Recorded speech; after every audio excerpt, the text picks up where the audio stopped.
안녕하세요. 60대 애청자 여성이 용기 내어 사연 보내드립니다. 부족한 글솜씨가 될지도 모르겠지만 모쪼록 재밌게 들어주시기를 바라며 제가 직접 겪었던 숨막히는 이야기를 지금 바로 시작해보겠습니다. 어느 작은 바닷가 마을 출신이셨던 저희 시아버지께서는 그저 작은 배 한 척으로 식구들을 먹여 살리고 건사하는 성실한 선장님이자 어부, 그리고 가장으로 한평생을 살아오셨습니다. 시아버님의 고기잡이 규모가 워낙에 영세했던 바람에 지난날 시댁의 경제적 형편은 꽤나 많이 궁핍했는데요. 그럼에도 시아버님께서는 매일같이 목숨을 걸고 바다로 나가 고기잡이를 해서 번 돈으로 슬하의 두 아들을 모두 번듯하게 키워내셨어요. 두 아들 모두 서울에 있는 대학에도 보내주셨고 장가를 갈 적에도 신혼집 전세금도 떡하니 내어주셨어요. 더군다나 시아버님께서는 당신의 첫째 아들, 그러니까 저희 시아주버님 내외에게 사업자금도 적잖이 보태주셨습니다. 하물며 둘째 며느리인 저 또한 시아버님으로부터 하이와도 같은 은혜를 입은 몸이기도 해요. 저와 남편은 같은 회사, 같은 부서에서 일하는 직장 동료 사이로 만나 부부의 인연을 맺게 된 사이였는데요. 그런 저희 부부의 발등위로 동시에 불똥이 떨어지게 된 건 저희의 결혼 생활이 막 5년 차에 접어들던 어느 날의 일이었어요. 저희 부부가 함께 직장 생활을 하던 회사가 그야말로 하루아침에 부도가 나버리더라고요. 그 바람에 저희 부부는 미처 재취업 자리조차 구하지 못한 채로 졸지에 실직자 신세가 되어버리고야 말았습니다. 그나마 퇴직금이라도 받을 수 있었다면 새 직장을 구할 때까지 어떻게 해서든 한동안 버틸 수는 있었겠지만 저희 부부는 퇴직금을 받기는커녕 마지막 달에 일한 월급조차 받지 못한 처지였기에 앞날이 더더욱이 막막할 수밖에는 없는 상황이었죠. 그런 와중에 심지어 저희 부부의 저축 통장 잔고 또한 바닥이었습니다. 회사가 갑자기 부도를 맞이하게 되기 얼마 전에 전셋집 재계약을 하면서 적금까지 깨서 전세금을 올려주었거든요. 문제는 거기서 끝이 아니었습니다. 갑작스런 회사의 부도로 인해 실직자가 된 저희 부부가 한창 우왕좌왕하며 막막해하고 있는 와중에 고향에 계신 친정 아버지로부터 전화가 한 통 걸려오더라고요. 건강검진을 받던 도중에 위암을 발견했다는 소식이었습니다.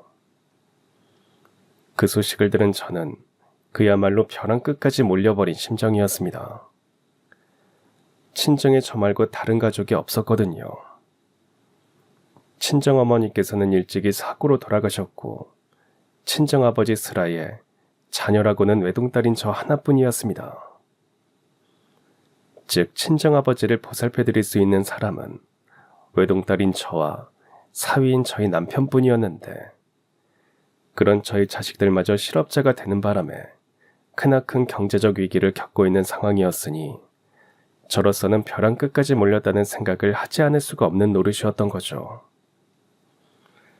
친정아버지의 병원비와 치료비는 당장 수중에 여윳돈이 전혀 없는 저희 부부가 감당할 수 있는 수준이 아니었습니다.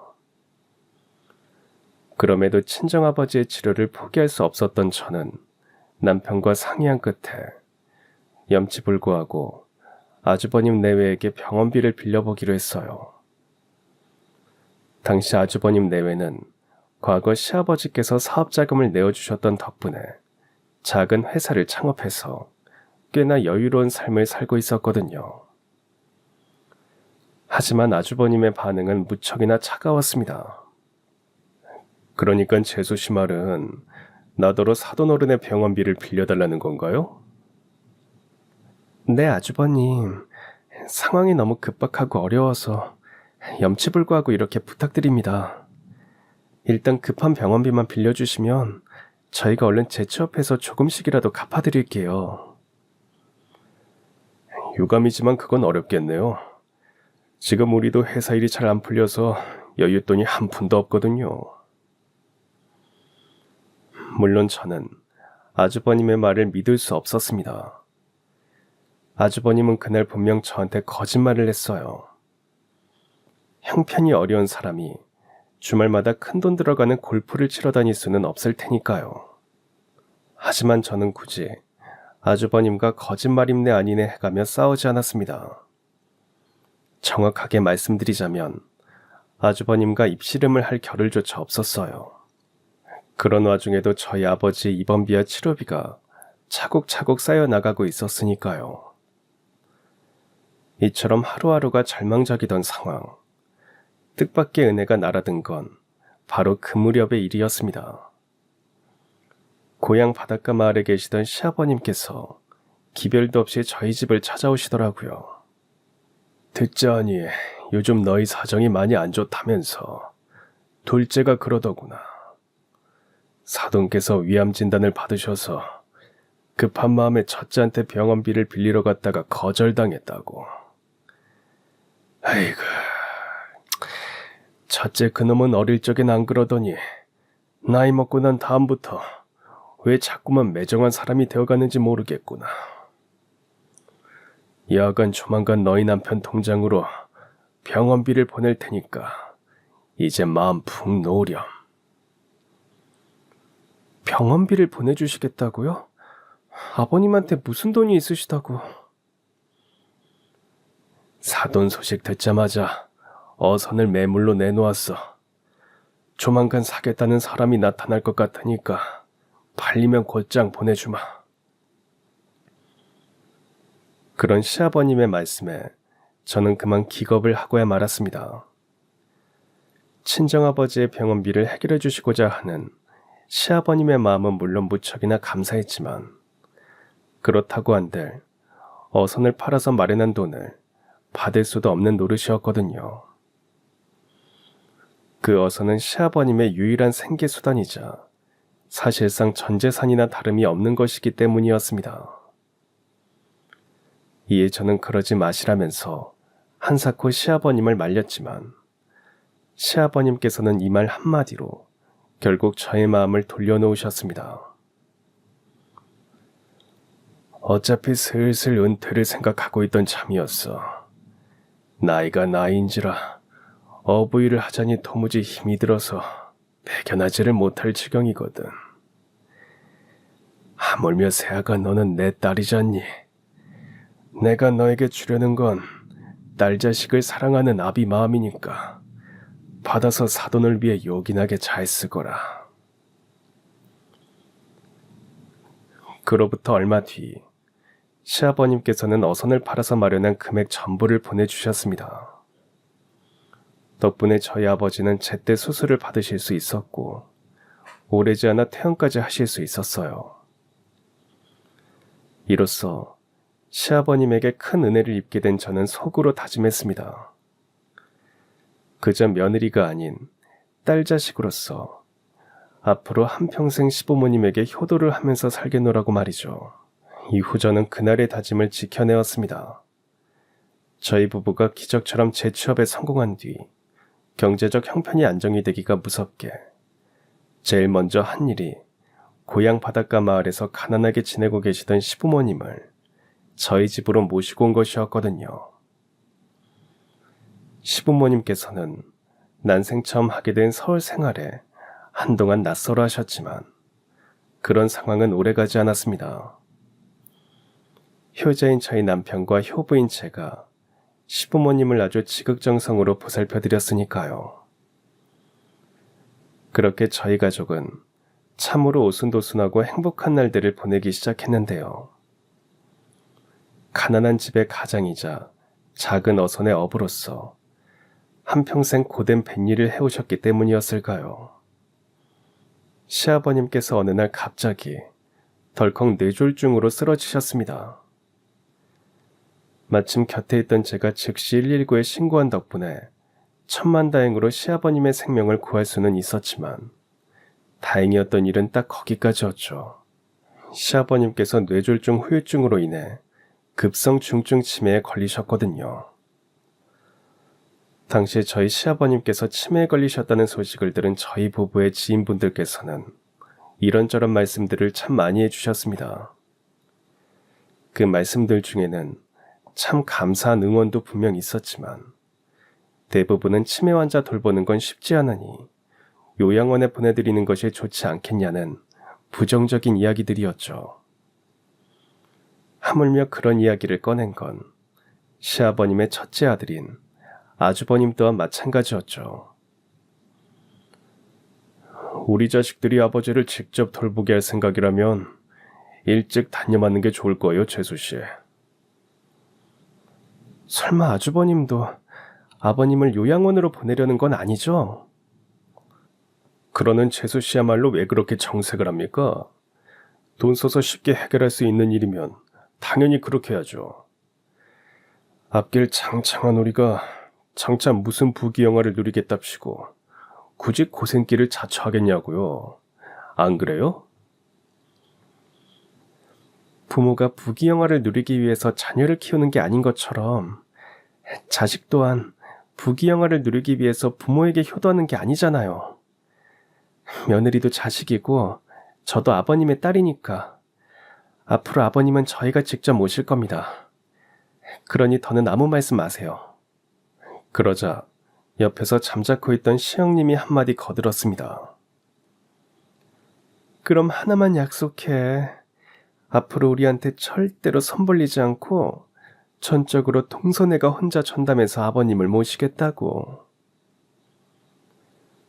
무슨 이런 불효막심하고 매정한 사람들이 있을 수가 있는 건지 그때 저는 속으로 그런 생각을 하는 한편으로 아주 단호하게 대답했습니다.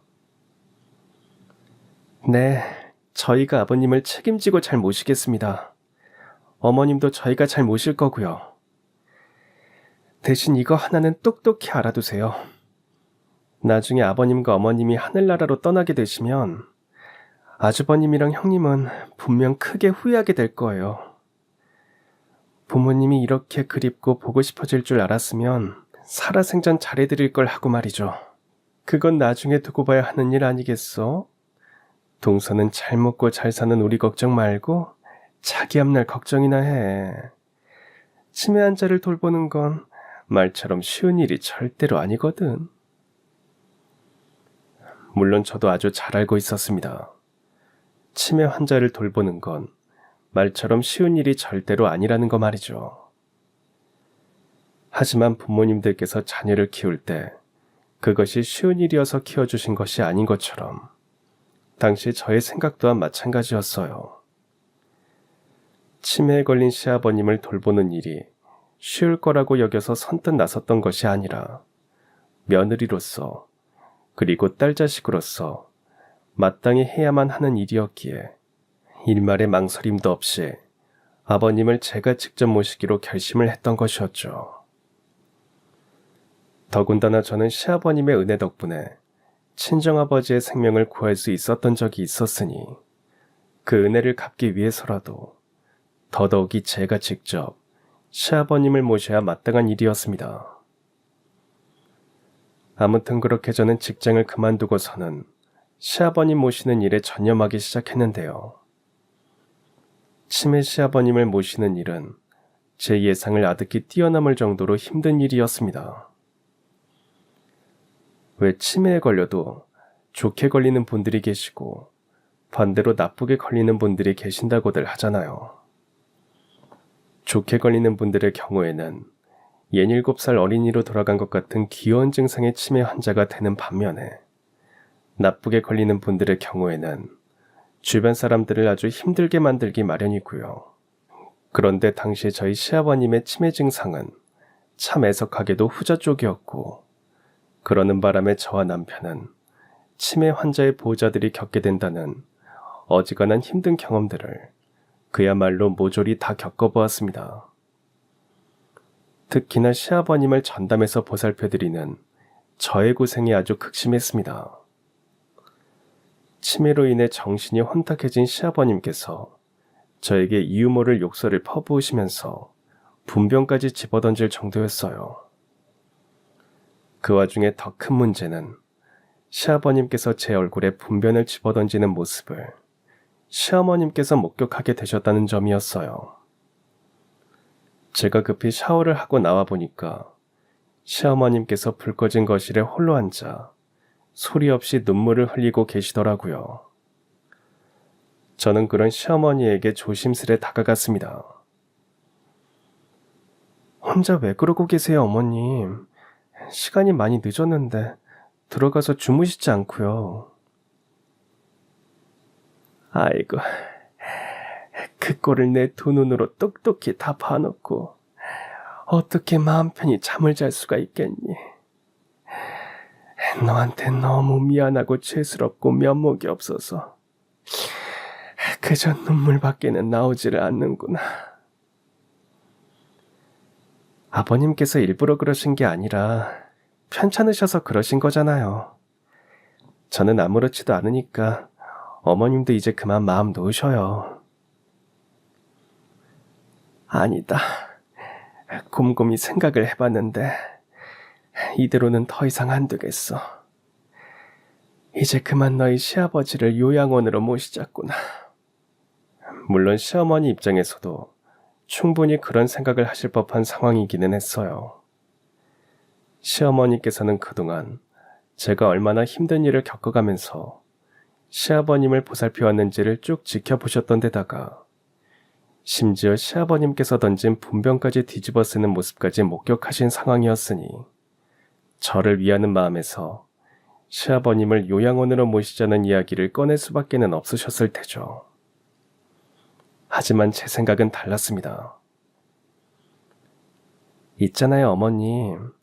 저희 남편이 갓난쟁이일 적에 기저귀를 누가 갈아주셨나요? 그거야 우리가 둘이서 번갈아 가면서 갈아주었지. 그럼 그때 혹시 손에 분변이 묻어서 기분이 나쁘셨던 적이 있었나요? 세상 그런 부모가 어딨겠어. 자식의 분변이 손에 묻었다고 기분 나빠하는 사람들은 애당초 부모 자격이 없는 사람들 아니겠니? 저도 마찬가지예요. 이 정도는 아버님의 며느리이자 딸 자식으로서 충분히 감내할 수 있는 일입니다. 그제서야 시어머니께서는 저를 위해서 시아버님을 요양원으로 보내고자 하셨던 마음을 거두셨습니다. 그렇게 시어머니와의 대화는 일단락이 되었지만 그날 저희의 대화를 시아버님께서 엿들으셨던 모양이었습니다. 그래서였을까요? 며칠 뒤 잠깐 정신을 차린 시아버님께서 곧장 제 두 손을 꼭 잡고 이렇게 말씀하시더라고요. 그동안 나 때문에 많이 힘들었지. 그런 험한 일까지 겪게 만들고 아비로서 면목이 없구나. 아무래도 내가 전생에 나라를 구한 위인이었던 모양이야. 잠깐 정신을 차리고 보니까 문 너머로 너랑 너희 시어머니랑 이야기를 나누고 있는 목소리가 들려오더구나. 그동안 너처럼 좋은 딸아이가 곁에 있어서 얼마나 든든하고 행복했는지 몰라. 말년에 몹쓸 꼴이나 보이면서 너 고생시켜 그동안 너무 미안했고. 시아버님께서는 마치 당신의 삶이 막바지에 다다랐음을 스스로 깨달으신 것 같은 표정으로 아주 뜻밖의 말씀을 꺼내셨습니다. 먼 훗날 너희 시어머니가 돌아가시면 남겨진 내 돈은 너랑 둘째랑 둘이서 다 가지거라. 명심하렴. 부모를 외면한 큰아들 놈이랑 맏며느리는 괘씸해서라도 10원 한 장 주고 싶지 않으니까 꼭 너희 둘이서만 물려받거라. 이 세상에 내 자식은 우리 둘째 아들이랑 새아가 이렇게 딱 두 사람뿐이란다. 아무래도 그때 시아버님께서는 정말로 당신의 운명을 직감하셨던 모양이었어요. 저에게 남기셨던 마지막 말씀을 끝으로 참 오래간만에 평온하게 잠자리에 드시더니만 그 길로 잠결에 소천하셨거든요. 시아버님의 장례는 저희 부부가 각별히 신경 쓴 덕분에 아주 정성껏 잘 치러졌습니다. 심지어 장례식에 참석하지 않을 줄 알았던 아주버님 내외도 소식을 듣기가 무섭게 불이 나게 달려오더라고요. 그리고는 시아버님을 목 놓아 부르며 그야말로 통곡을 하기 시작했습니다. 그런 모습을 지켜보는 내내 저는 속으로 생각했어요. 그러게 아버님 살아생전에 잘할 것이지. 편찮으실 때는 외면해놓고 이제 와서 통곡을 해보아야 무슨 소용일까. 그러는 한편으로 장례식 내내 제 마음속에는 큰 의문 하나가 단단히 뿌리를 내리고 있었습니다. 시아버님께서는 돌아가시던 그날 저에게 분명 시댁에 큰 유산이 있는 것 같은 마지막 말씀을 남기셨는데 제가 알고 있기로는 시댁에 이렇다 할 재산은 없었거든요. 지난날 저희 친정아버지께서 위암으로 투병 생활을 하던 당시에 시아버님께서 당신의 유일한 생계수단이자 전 재산이나 다름없던 어선을 팔아서 병원비를 해결해 주셨기 때문이었습니다. 아무튼 그랬던 제 의문이 해결된 건 시아버님의 장례식이 끝난 이후의 일이었어요. 시아버님께서 살아생전 생명보험을 꽤나 많이 들어놓으셨다는 사실이 밝혀졌거든요. 시아버님께서 생명보험을 그토록 많이 들어놓으셨던 건 어찌 보면 아주 지극히 당연한 일이었을 겁니다. 시아버님께서는 오직 가족 생각밖에는 없는 분이셨던 데다가 한평생 작은 어선에 의지한 채로 어떤 일이 벌어질지 모르는 위험한 바다에서 고기잡이를 하는 어부셨으니까요. 그래서 만약의 사태에 대비해 시아버님께서 생명보험을 여러 들어놓으셨던 거죠. 당연히 생명보험의 수익자는 아내인 저희 시어머니 명의로 되어 있었고요. 아무튼 얼마 뒤 시어머니는 아버님께서 남긴 거액의 생명보험금을 모두 수령하셨지만 꽤나 난처한 기색으로 통장을 물끄러미 바라보셨어요. 다름 아닌 이런 이유 때문이었죠. 늙음하게 이런 큰 돈을 가지고 있어봤자 내가 어디다 쓰겠니? 나는 필요 없으니 너희 둘째 내가 관리하면서 돈 필요한 일이 있으면 요긴하게 잘 쓰거라. 하지만 저희 부부는 시아버님께서 남기신 유산에 눈독 들일 생각은 추호도 없었습니다. 아니에요, 어머님. 그 돈은 누가 뭐래도 어머님 재산이니까 어머님을 위해서 풍족하게 다 쓰셔요. 저랑 아범은 아무 욕심도 없습니다. 그리고 어머님 모시면서 들어가는 비용 또한 돈으로 받을 생각 전혀 없어요. 그럼 뭘로 보답을 받고 싶으니? 꼭 보답을 해주시겠다면 어머님께서 장수하시고 천수를 다 누리는 것으로 대신 받겠습니다. 그러니 아버님께서 남기신 유산은 오직 어머님만을 위해서 마음껏 쓰셔요. 저희는 그거면 충분합니다. 그래서 거액의 유산의 행방은 어떻게 되었냐고요? 어머님께서 정말로 그 유산을 당신을 위해 쓰셨습니다. 외제차 중에서도 튼튼하기로 이름난 고급 승용차를 한 대 마련하셨거든요. 그리고서는 저희 부부에게 이렇게 자랑하셨죠. 생각 같아서는 우리 효보를 등에 업고 다니고 싶지만 내가 업고 다니는 대신 이 차를 한 대 마련했단다. 너를 업고 다니나 이 차에 태워서 다니나 마찬가지일 테니까 말이다. 앞으로는 이 시애미가 직접 운전하는 차 타고 다니면서 우리 둘이 여기저기 여행도 다녀오고 좋은 시간도 보내고 그러자꾸나. 이 시애미는 말이다. 내 인생에 남아있는 마지막 시간을 사랑하는 너희 둘째네랑 함께 보내면서 최대한 많은 추억을 쌓고 싶단다. 그것이야말로 내가 누릴 수 있는 가장 큰 행복이자 마지막 기쁨일 테니까. 그때 저는 어머님의 말씀이 일종의 참된 진리와도 같은 이야기라고 생각했습니다. 가족과 함께 누리는 시간만큼 더 큰 행복이란 이 세상에 없을 테니까요. 즉 당시 시어머니께서는 아버지께서 남긴 유산을 가장 뜻깊고 행복하게 사용할 수 있는 방법을 찾아내셨던 거죠. 다만 당시 저에게는 시어머니께서 마련한 외제차를 두고 한 가지 걱정거리가 있었습니다. 그 걱정은 다름 아닌 참을미였어요.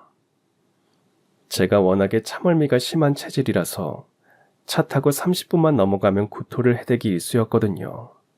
2시간이 넘어가는 장거리를 차 타고 다니는 건 사실상 불가능할 지경이었고요. 그런 저로서는 시어머니와 함께 차를 타고 멀리 여행을 다닌다는 생각을 하는 것만으로도 솔직히 좀 속이 울렁거리는 일이었는데요. 뜻밖에도 저는 시어머니가 운전하는 차에서는 멀미를 전혀 하지 않았습니다. 이에 저는 처음엔 차가 좋아서 멀미가 나지 않는 거라고 생각했었는데요. 알고 보니까 제가 멀미를 하지 않았던 이유는 시어머니 덕분이더라고요.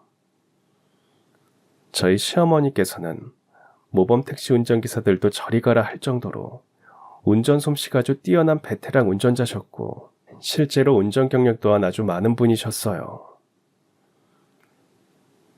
이래봬도 내가 수십 년 무사고 경력을 가진 모범 운전수란다. 너희 시아버지가 젊을 적부터 내가 트럭 운전을 도맡아 있었거든. 원래는 그 양반이 바다에서 잡아온 생선들을 죄다 도매시장에 팔았었는데 그러다 보니까 억울하게 손해를 보는 일이 꽤나 많이 생기더구나. 도매상 쪽에서 이런저런 트집을 잡아가면서 생선값을 후려치기 일쑤였거든. 그래서 내가 직접 트럭을 몰고 생선 장사를 다니기 시작했어. 그러다 보니 자연스럽게 운전 솜씨가 늘더구나. 하물며 시어머니께서 한창 생선 장사를 다니셨을 시절의 도로 사정은 정말 열악했을 테니 그런 시어머니에게 아스팔트가 쫙 깔려있는 도로에서의 운전은 속된 말로 식은 죽 먹기인 셈이었죠. 아무튼 덕분에 저는 멀미를 단 한 번도 겪지 않은 채로 어머님과 둘이서 대한민국 방방곡곡 여행을 다니며 한동안 참 즐거운 날들을 보냈는데요. 그러던 어느 날 저희 집에 전혀 예기치 못한 상황이 발생하고야 말았습니다. 저희 부부가 살고 있던 전셋집 수도 배관이 아주 크게 터져버린 것이었죠. 졸지에 저희 집은 그야말로 물바다가 되어버렸고 수리를 하려면 장기간의 대공사에 들어가야만 한다더라고요. 문제는 그 전셋집이 저희 부부만 사는 곳이 아니라 시어머니를 모시고 살던 곳이라는 점이었습니다. 저희 부부야 집수리가 진행되는 동안 모텔이든 여인숙이든 한동안 방을 잡고 지내면 될 일이었지만 연로하신 시어머니를 모텔이나 여인숙에서 긴 시간 머무르게 할 수는 없는 노릇이었어요. 이에 저희 부부는 그 상황을 어떻게 대처해야 할지 고민에 빠져들었는데요. 때마침 아주버님 내외가 저희 부부와 시어머니를 찾아오더라고요. 그날 아주버님은 눈물을 머금은 채로 시어머니 앞에 무릎을 꿇고서는 아주 뜻밖의 말을 꺼냈습니다. 재수씨가 일전에 저희 안사람한테 했던 이야기 있잖아요. 부모님 돌아가신 다음에 살아생전 잘해드릴 걸 그랬다면서 반드시 후회할 거라던 그 얘기요. 재수씨의 그때 그 말이 전부 사실이었어요. 장례식 치르는 내내 아버지에게 저질렀던 불효가 뼈에 사무치고 너무나도 후회가 되더라고요. 아버지께서 저를 얼마나 힘들게 키워주셨는데 그런 아버지를 외면하면 안 되는 일이었습니다. 저는 부정할 수 없는 불효자식이었어요. 그래서 말인데요, 어머니. 저에게 기회를 한 번만 주실 수 있을까요? 글쎄다. 이제 와서 무슨 기회를 달라는 건지 도통 모르겠구나. 아버지에게 저지른 불효를 만회하고 싶습니다. 지금이라도 저희가 어머니를 잘 모시고 살면서 앞으로 한평생 두고두고 반성하는 속죄하는 심정으로 살겠습니다. 그러니 저랑 안사람에게 마지막으로 개가천선할 기회를 주세요. 그런 아주버님의 말에 어머니께서는 묵묵히 고민에 빠지셨고 이내 이렇게 대답하셨습니다. 그래 좋다. 그동안 둘째네한테 신세를 많이 졌으니 너희에게 개가천선의 기회도 줄 겸 너희 집으로 들어가서 지내도록 하마. 대신 이거 하나는 명심하는 게 좋을 거야. 난 아직 너희를 완전히 용서한 게 아니야. 그저 부모로서 마지막 기회를 주었을 뿐이니 그 기회를 절대로 놓치지 말고 둘째네 반만이라도 닮은 효자 효부로 거듭나거라. 그렇게 시어머니께서는 아주버님 내외에게 마지막 반성과 개과천선의 기회도 줄 겸 저희 집을 떠나서 아주버님 내외가 살고 있는 아파트로 들어가셨는데요. 그때까지만 해도 저희 부부는 꽤나 마음이 불편했어요. 아주버님 내외가 시어머니를 잘 모실 수 있을지가 너무 걱정이었거든요. 하지만 뜻밖에도 아주버님 내외는 어머님을 아주 잘 모셨습니다. 아무래도 시아버님의 장례를 치르며 자신들의 불효를 정말 제대로 깨달은 모양이었죠. 더군다나 아주버님 댁으로 들어가셨다고 해서 시어머님과 저희 부부의 관계가 멀어진 것도 아니었어요. 당시 아주버님네 아파트와 저희 부부의 전셋집은 차를 타면 30분 남짓밖에 걸리지 않을 정도로 서로 가까운 동네에 있었기에 수십 년 무사고 경력의 베테랑 운전기사인 시어머니께서 직접 차를 몰고 저희 집에 자주 놀러 오실 수 있었죠. 그럴 때마다 저는 시어머니와 함께 점심이나 저녁 식사를 나누면서 한참씩 수다를 떨고는 했었고요. 그런데 시어머님의 생활 환경이 갑자기 바뀌어버린 탓인 모양이었는지 바로 그 무렵부터 시어머니께서 건망증 증세를 꽤나 심하게 보이기 시작하시더라고요. 저희 집에서 지내실 적에도 건망증 증세가 제법 있는 편이셨지만 근래 들어서 증상이 부쩍 심해지시는 것 같았습니다. 이에 저는 시어머니를 모시고 병원에서 검사를 받았고 천만다행으로 건강에 아무 문제 없다는 결과를 받게 되었어요. 그저 나이가 많이 드셔서 자꾸만 깜빡깜빡 하실 뿐이라는 진단이었죠.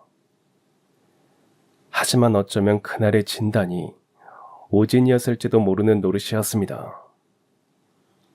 문제의 그날은 시어머니께서 저희 집에 놀러와 저녁 식사를 잡수시고 저랑 같이 드라마도 시청하신 뒤에 아주버님 댁으로 귀가하셨던 바로 이튿날이었습니다.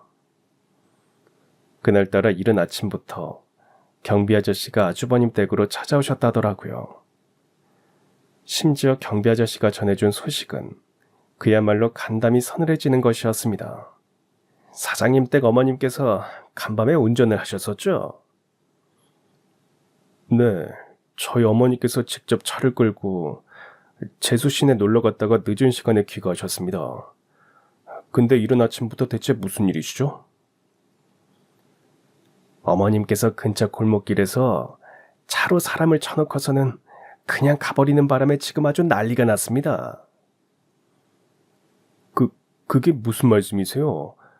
저희 어머니께서 간밤에 뺑소니라도 저지르셨다는 말입니까?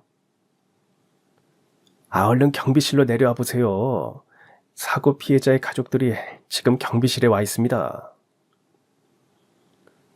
그날 경비 아저씨가 전해준 자초지종은 이랬습니다. 전날 밤 어머니께서 늦은 시간에 차를 끌고 귀가하던 도중에 아주버님네 아파트 근처 골목에서 뺑소니를 저지르셨고 그 자리에 같이 있던 뺑소니 피해자들의 가족들이 모두 나서서 저희 시어머니의 차를 찾아다니다가 아침나절이 되어서야 아파트 주차장에서 시어머니의 차를 발견하고는 곧장 경비실로 들이닥쳐서 시어머니를 불러다 놓으라며 깽판을 부리고 있다는 것이었죠. 하지만 그런 이야기를 전해들은 저희 시어머니께서는 아주 크게 반발하셨다고 합니다. 간밤의 교통사고는 전혀 없었다고 말이죠. 이에 아주버님은 진상 파악을 위해 시어머니를 대신해서 직접 경비실로 내려가서 뺑소니 피해자의 가족을 만났고 그들이 주장하는 사고 현장에도 직접 찾아가서 근처 방범용 CCTV를 찾아냈습니다. 집에서 가슴 졸이며 기다리고 있던 시어머니에게 아주버님의 전화가 걸려온 건 바로 그 순간의 일이었죠. 어떻게 됐니? 그 사람들이 나를 가지고 생사람 잡고 있었던 거지? 제가 직접 사고 현장 CCTV 영상을 확인해 봤는데요. 피해자 가족분들의 말씀이 다 맞더라고요. 어머니께서 차로 사람을 쳐놓고서는 쓰러져 있는 피해자를 그저 창밖으로 한번 쓱 내다보기만 하고서는 그냥 가버리는 장면이 CCTV에 다 찍혀 있습니다. 그럼 내가 정말로 사람을 다치게 해놓고서 그냥 가버렸다는 거야? 네. 여하간 안 사람한테는 제가 어머니 곁에 딱 붙어 있으라고 이야기해 둘 테니까 어머니는 집에서 차분하게 안정을 취하고 계세요. 모든 사고 처리는 맏아들인 제가 알아서 원만하게 정리하겠습니다. 그런 와중에 참 다행이었던 건 사고를 당한 피해자분께서 심각하게 다치지는 않았다는 점이었습니다. 더군다나 경찰에 정식으로 사고 접수도 되지 않은 상황이었고요. 이에 아주버님이 직접 나서서 경찰에 신고 접수를 하지 않는 조건으로 꽤나 큰 금액의 합의금을 피해자분에게 제시했고 피해자분께서 흔쾌히 동의한 덕분에 사건은 순조롭게 마무리가 될 수 있었는데요. 진짜 문제는 이제 겨우 시작이 되었을 뿐이었습니다. 아주버님 입장에서는 시어머님의 건강 상태를 걱정하지 않을 수가 없는 상황이었거든요. 이에 아주버님은 피해자분과 작성한 합의서를 시어머니께 직접 보여주며 아주 조심스러운 이야기를 꺼냈다고 해요. 보시다시피 피해자분이랑은 합의가 잘 됐어요. 경찰에 신고하지 않는다는 조항도 합의서에 포함시켰고요. 그래, 고맙구나, 고마워. 근데 난 아직도 믿기지가 않는구나. 내 기억에는 교통사고 같은 건 전혀 없었는데. 어머니, 다른 일도 아니고 뺑소니예요, 뺑소니. 그런 중차대한 사고가 있었음에도 전혀 기억을 못한다는 건 어쩌면 어머니도 아버지처럼 죄송합니다. 그냥 솔직하게 다 말해주렴. 엄마 진짜 괜찮아. 어머니도 아버지처럼 치매에 걸리신 게 아닌가 하는 생각이. 아주버님 입에서 치매라는 단어가 나오는 순간 시어머니께서는 아주 큰 공포에 휩싸이셨습니다. 가뜩이나 갈수록 건망증이 자꾸만 심해져서 걱정이었던 마당에 뺑소니까지 저질러 놓고선 전혀 기억을 못한다는 건 치매를 충분히 의심하고도 남을 만한 상황이었으니까요. 그런 와중에 저희 어머니를 더더욱이 두렵게 만들었던 건 지난날 둘째 며느리인 제가 치매 시아버지께서 던진 분변을 뒤집어 썼었던 기억이 떠올랐기 때문이었습니다. 즉 당시 어머니께서는 자신 또한 장차 자식 며느리들에게 그런 행동을 하게 될지도 모른다는 공포에 휩싸였던 것이었죠. 결국 그 공포심은 저희 시어머니로 하여금 스스로 이런 결단을 내리도록 만들었습니다. 다들 너무 놀라지 말고 듣거라. 우선 첫째는 최대한 빠른 시일 내에 입원이 가능한 요양원을 찾아봐주고, 둘째는 요양원이 정해지거들라 내 차를 팔아서 요양원비를 선납할 준비를 해주거라. 네, 맞습니다. 당시 시어머니께서 내리신 결정은 스스로 요양원으로 들어가시겠다는 것이었어요. 그 말에 크게 놀란 저희 부부는 시아버님 때처럼 당연히 저희가 모실 테니 뜻을 거두어 달라며 간청을 드렸지만 어머님의 결심은 아주 확고하고 단호하셨죠. 차로 사람을 다치게 만들어 놓고서는 그 큰일을 전혀 기억조차 못한다는 건 필시에 치매가 시작되었다는 게야. 일단 한번 시작된 치매는 어떻게 할 방도가 없어. 그러니 난 앞으로 요양원에서 지내면서 여생을 조용히 마무리 지을 생각이다. 자식들에게 짐이 되기 싫어서 내린 결정이니만큼 더는 누구도 내 결정에 토를 달지 말거라. 이처럼 단호한 시어머니의 모습에 저희 자식들 중 누구도 더는 아무 이야기도 꺼낼 수 없었고, 그로부터 얼마 뒤 시어머니께서는 스스로 걸어서 요양원에 들어가셨습니다. 물론 그런 와중에도 저희 부부는 시어머니를 포기할 수가 없었어요. 그래서 저와 남편은 서로 약속했습니다. 지금은 어머니께서 마음이 놀라셔서 이런 선택을 하셨을 뿐이니까 나중에 어머님의 마음이 진정이 되면 언제든 즉시 집으로 모시고 오자고 말이죠. 그렇게 저희 부부는 시어머니의 놀란 마음이 진정되기만을 기다리고 또 기다렸는데요. 그로부터 얼마 뒤 시어머니의 생신이 다가왔습니다. 이에 저희 부부는 시어머니의 마음이 얼마만큼 진정되셨는지 직접 만나 뵙고 확인도 해볼 겸 생일 케이크와 음식을 바리바리 장만해서 아주버님 내외와 함께 요양원에 면회를 갔는데요. 저희 식구들이 요양원 로비를 막 지나가고 있던 바로 그때였습니다. 로비에서 맞닥뜨린 요양보호사 한 분이 저희 아주버님의 얼굴을 빤히 보면서 맨 앞에 서 있던 저에게 이렇게 묻더라고요. 혹시 뒤쪽에 계신 남자분이 307호 여사님의 맏아들 되시는 분인가요? 네, 맞아요. 근데 그건 무슨 일 때문에 그러시는 거죠? 혹시 오늘 면회가 안 되는 날인가요? 무슨 일 때문인지는 맏아들 본인한테 직접 대답을 듣고 난 다음에 말씀드리도록 하겠습니다. 그렇게 말한 요양보호사는 저희 부부 뒤쪽에 서 있던 아주버님에게 다가가서는 다시금 똑같은 질문을 던졌습니다. 그쪽이 307호 여사님의 맏아들이 정말 맞는 거죠?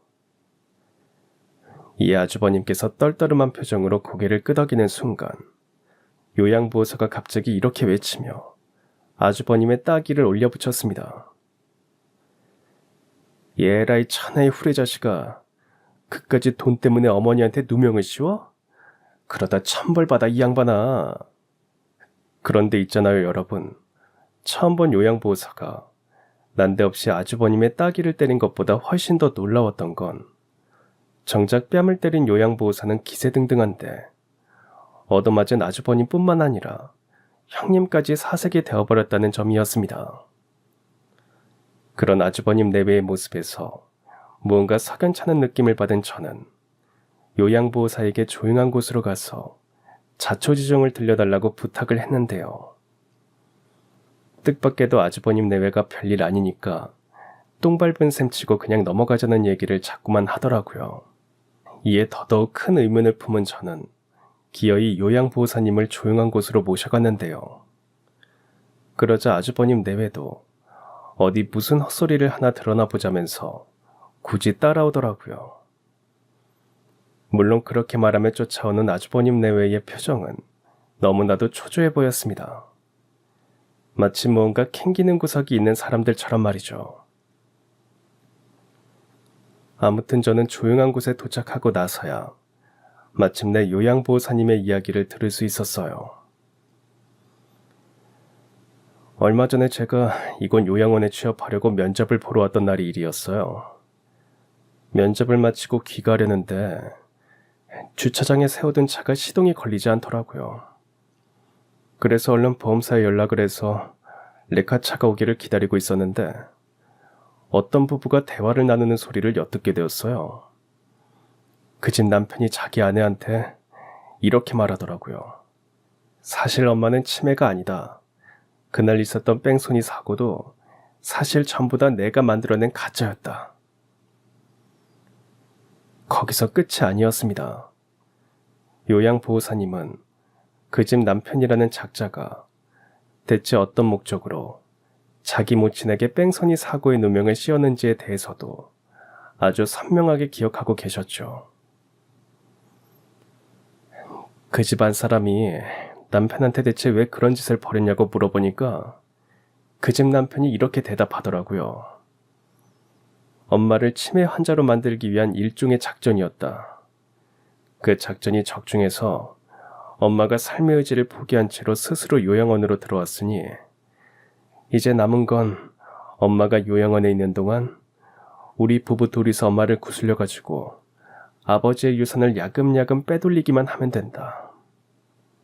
사실 처음부터 그럴 목적으로 엄마를 집으로 모셔오자고 했던 거다.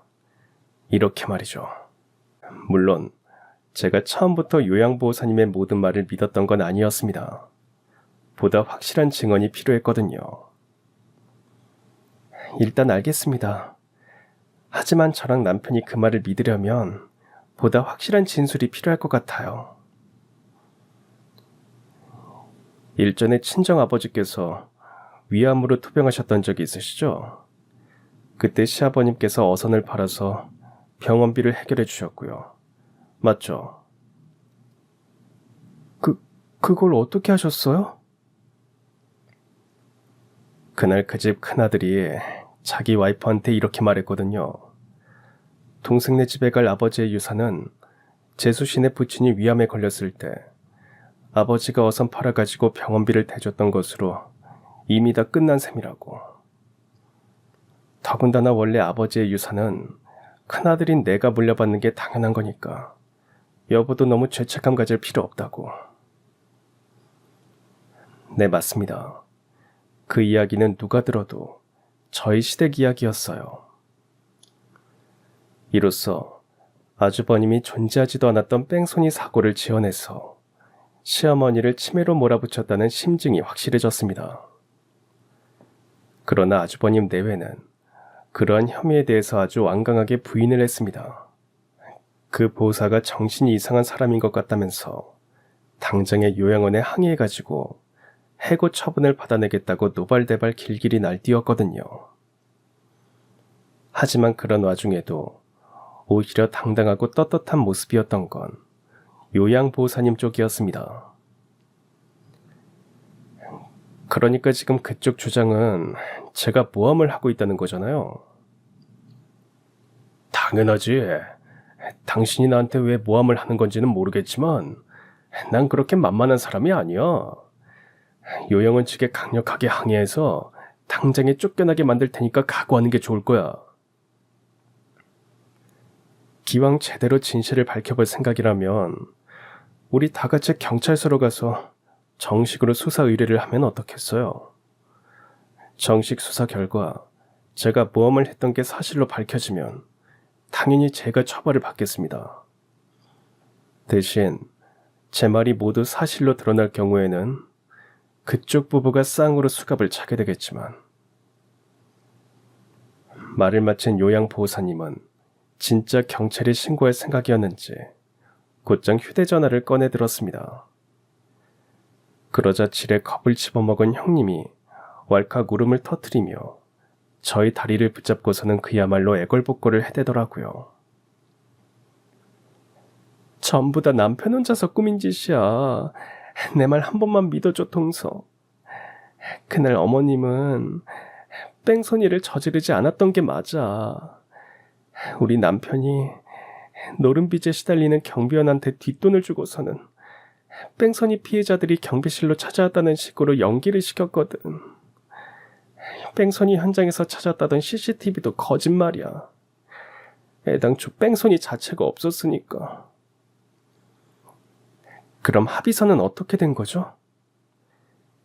그것도 당연히 거짓말이지. 합의서에 적혀있는 이름이랑 주민번호는 가짜로 지어낸 거고 지장은 공범인 경비원이 대충 찍은 거라고 했어. 나는 나중에서야 남편한테서 그런 일이 있었다는 이야기를 전해들었을 뿐이고. 지금 그걸 말이라고 하는 건가요? 나중에라도 알았으면 당장 저 인간을 말리던가 최소한 저희에게라도 알렸어야죠. 미안해. 정말 미안해, 동서. 그치만 나도 너무 무서웠어. 내 남편이 자기 엄마한테도 누명을 씌워버리는 사람이라는 걸 뻔히 알게 된 이상 나로서도 무슨 해코지를 당할지 무서워서 그냥 저 사람이 시킨 대로 입을 꼭 닫고 있을 수밖에 없었을 뿐이야. 내가 대바라진 성격인 건 맞지만 그렇다고 이런 큰일을 공모할 정도로 배포가 있는 사람도 못 돼. 만약 그랬다면 내가 지금 이렇게 겁에 질려서 모든 진실을 실토하고 있겠냐고. 아주버님, 아니 그 몹쓸 인간은 자기 부모에게 누명을 씌울 정도로 아주 추악한 사람이었지만 형님은 그럴 만한 배포는 전혀 없는 사람이었던 것이었어요. 이에 형님은 그동안은 겁먹어서 이도저도 못한 채로 자기 남편에게 이끌려만 다니다가 요양보호사님을 통해서 모든 진실이 폭로되자 자기까지도 공범으로 처벌을 받게 될까 무서워서 그 몹쓸 인간에게 전해들었던 모든 진실을 엉엉 울며 이실직고 했던 거죠. 어쨌거나 당시 형님의 증언은 저희 부부에게 아주 큰 힘이 되었습니다. 형님의 말에 따르면 그 몹쓸 인간이 만들어낸 가짜 합의서가 아직 집에 남아 있었거든요. 그 합의서야말로 몹쓸 인간의 악행을 입증할 결정적인 증거일 테고요. 이에 저는 남편에게 당장 형님이랑 같이 가서 가짜 합의서를 가져와 달라고 부탁을 했는데요. 그러자 그 몹쓸 인간이 최후의 발악을 시도했습니다. 네, 맞아요. 엄마가 치매가 얼마나 무서운 병인지 누구보다 잘 알고 있는 사람이라는 점을 이용해서 제가 만들어낸 가짜 사고가 맞습니다. 모든 걸 다 인정할 테니까 일 크게 만들지 말고 이쯤에서 저랑 협상을 하시죠. 재수 시내가 저랑 한편이 되어주는 조건으로 아버지가 어머니한테 남긴 재산을 반씩 나누면 어떻겠어요? 그럼 공평할 것 같은데. 더군다나 가짜 합의서만 없애면 저놈의 요양보호사 입장에서도 아무런 물증이 없는 상황이 되어버릴 테니까 우리가 서로 한편이 되어서 입만 꾹 다물면 법적으로 아무런 문제도 생기지 않을 겁니다. 저한테 그런 협상 조건을 제안했다는 사실까지 경찰 쪽에 모두 진술하도록 하겠습니다. 그러니 더는 헛된 수작 부리지 말고 순순히 수갑찰 준비나 하시죠. 이 까마귀도 안 물어갈 후레자식아. 그렇게 외친 제가 경찰에 신고하기 위해 휴대전화를 꺼내드는 순간 그 몹쓸 인간은 더는 아무런 희망도 없다는 사실을 깨달은 나머지 냅다 차를 끌고 도주를 하기 시작했습니다. 하지만 그 인간의 도주는 채 5분도 지나지 않아서 끝이 나버리고야 말았어요. 신호까지 위반해가며 도망을 치다가 마주오던 덤프트럭과 충돌 사고가 나버렸거든요. 심지어 그 덤프트럭은 구급차조차 불러주지 않은 채로 도망을 쳐버렸어요. 네, 맞아요. 시어머니에게 뺑소니 누명을 씌웠던 인강보를 제대로 받아서 정작 자신이 진짜 뺑소니를 당하고 만 것이었죠. 심지어 인강보의 결과는 아주 참혹했습니다. 뺑소니 사고로 인해 목 아래쪽이 마비되어 반신불수가 되었거든요. 즉 그날부로 사실상 인생이 끝나버린 셈이었다고나 할까요. 물론 저희 부부는 그 인간을 눈꼽만큼도 동정하지 않았습니다. 죗값을 스스로 치렀을 뿐이었으니까요. 이후 시어머니께서도 모든 진실을 알게 되었지만 역시나 맏아들을 동정하지 않았습니다. 그놈은 자식도 아니고 사람도 아니라면서 한평생 거들떠보지 않았거든요. 아무튼 이로써 시어머니께서는 뺑소니 누명과 치매라는 거짓 사실을 모두 훌훌 벗어던진 채로 저희 부부의 곁으로 돌아오셨습니다. 요양원으로 스스로 걸어 들어가셨을 때처럼 저희 집으로 돌아오실 때도 스스로 걸어서 돌아오셨고, 이후 시어머니께서는 저희 부부의 극진한 보살핌을 받으며 천수를 누린 끝에 얼마 전에 소천하셨습니다. 아주 행복한 미소를 머금은 채로 아주 평화롭게 말이죠. 어머님께서 남기신 유산은 당연히 전액 저희 부부가 물려받았고요. 반면에 그 몹쓸 인간들은 영 좋지 못한 결말을 맞이하게 되었어요. 우선 가짜 뺑소니 사건에 가담했던 경비원은 법적 처벌을 받아 실형을 살게 되었고요. 형님은 수사 과정에서 모든 진실을 고백한 점을 참작받아서 집행유예 판결을 받았지만 그때는 이미 모든 마음이 무너져 내리고 정신마저 모두 망가져버린 다음이어서 지금껏 사실상 아무것도 할 수 없는 폐인처럼 살고 있다더라고요. 한편 아주버님, 아니 그 몹쓸 인간은 형님에게 이혼을 당한 것도 모자라서 지금까지도 침대에 누워 지내는 반신불수 신세로 지내고 있어요. 물론 그런 비참한 신세는 앞으로도 영원할 예정이랍니다. 그럼 지금까지 사연 들어주셔서 감사합니다. 사연이 재밌으셨다면 구독과 좋아요 부탁드려요. 감사합니다. 안녕히 계세요.